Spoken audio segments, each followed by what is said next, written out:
Well, Mike, I know it didn't end the way you wanted it to, but the 17 holes before that were pretty spectacular. For not probably playing a whole lot. Yeah, for not playing a lot of tournament golf, I held it in there. I didn't hit many fairways today, and I caught up with on the last hole. And the last hole was actually the best drive I hit all day. Thought it was in the fairway, but that's just a weird hole when they take a par 5 and turn it to a par 4 and move the tee up, and that's a weird deal. And then I've left myself a bad layup, but it was a good day. I mean, I played solid. I started off great. I was a little nervous starting off, and I mean, it's great. I mean, solid day. You got a few runs in with Steve, and there was a lot of conversation. It looked like in terms of how to play some of these holes. Were there any that you were uncertain of coming in today, and how did you feel you executed the game plan you wanted? Yeah, the ones I was uncertain of, I didn't play very good. Actually, the ones with some obstacles out there, like number 3, I think. 1, 2, the 4. 4 is a tough one, and then number 9. Oh, excuse me. I don't know I still don't know how to play number 9. I don't know if anybody knows how to play that one. This is such a good golf course, but to do that on that hole and to do that the way that thing is, just kind of sits out by itself. And when you hit it out of play, I had 121 to the pin. I hit a great drive, I thought, just barely in the rough. Where do you lay it up to? I laid it up to a bad number out of the rough. You can't judge how far you're going to lay it up out of the rough. That stuff's so thick. Then it left me on the tightest lie, over water to a tuck pin, and it just hit a bad shot. So the creek off the tee is no problem, though, right? No, but the rough's the problem. And then when you hit the rough, where do you lay up to? It's just I laid up down the right, but then it's a tough hole. That hole's not made to receive a driver to play a 430-yard hole or something, a 420 hole. It's like a 500-some hole. Mike, what is that like to look up and see your name at the leaderboard multiple times, or do you even pay attention to that when you're out there? I saw it. It's nice. It means I'm playing well. But I've been playing this golf for a long time. I played, full time back in the day, and I've had that experience. So it's something that I've learned not to take this too seriously.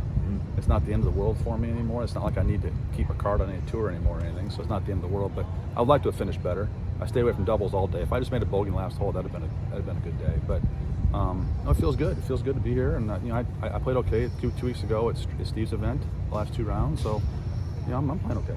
Did you qualify the day before your team left for NCAA? I did. I did on the way to the airport.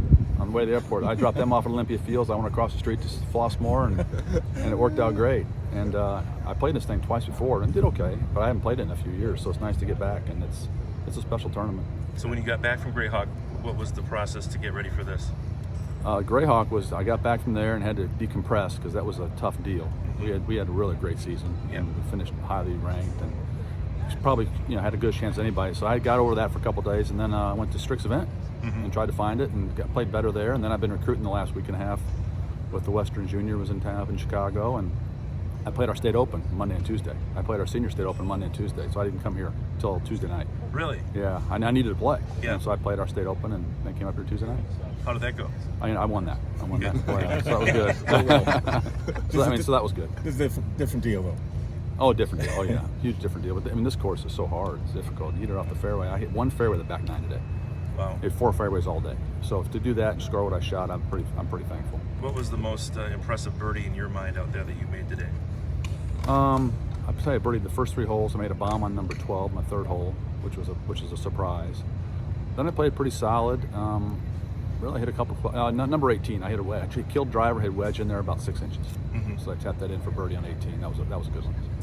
So 10, you birdie, and yesterday it looked like Steve and Jerry were really perplexed as to how to play that hole. Well, we were trying to decide what the sprinkler yardages are correct, because that's such a weird layup. You're almost hitting out into the highway, but it's such a dog leg, and you want to be sure that the tree in your way and the fairway when you're approaching it that direction is very shallow. So your numbers have to be correct. And we thought maybe one of the heads was wrong, but it wasn't. It was right. Okay. And birdie to start was probably at that point. What are you thinking? Yeah, you never know how I'm going to play. I mean, I tell people my game is, remember when we were kids and we used to go to church and had potluck dinners? You didn't know what you had in the dish until you opened it up. Oh, I like that, or I don't like that.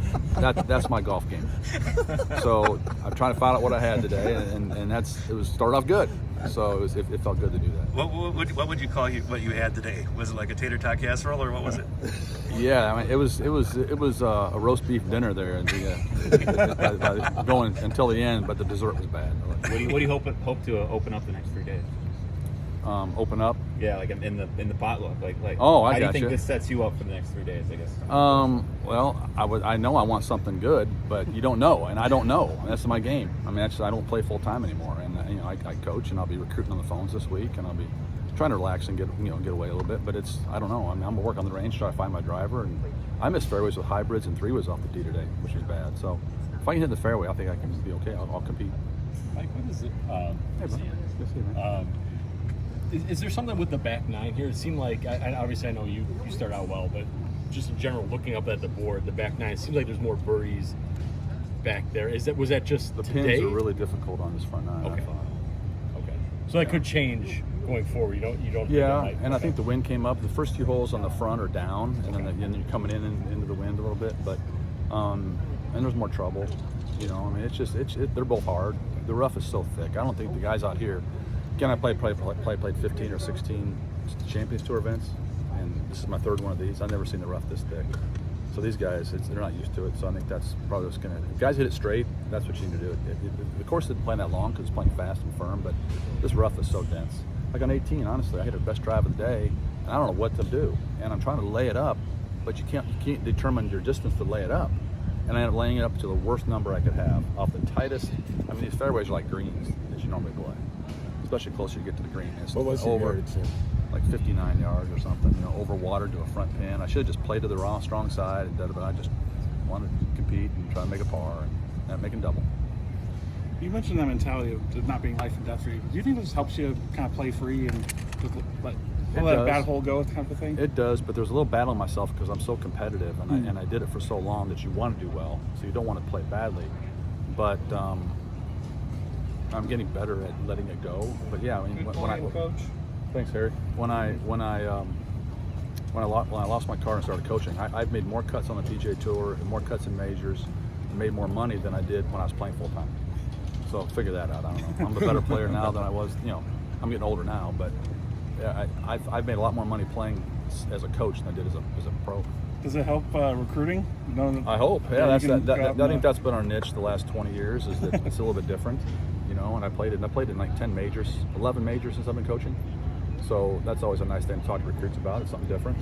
And I've had some good finishes on the PGA Tour when I was coaching. So yeah, that's a difference. And where we're in Champaign, we have to have a difference, and that's kind of what it was.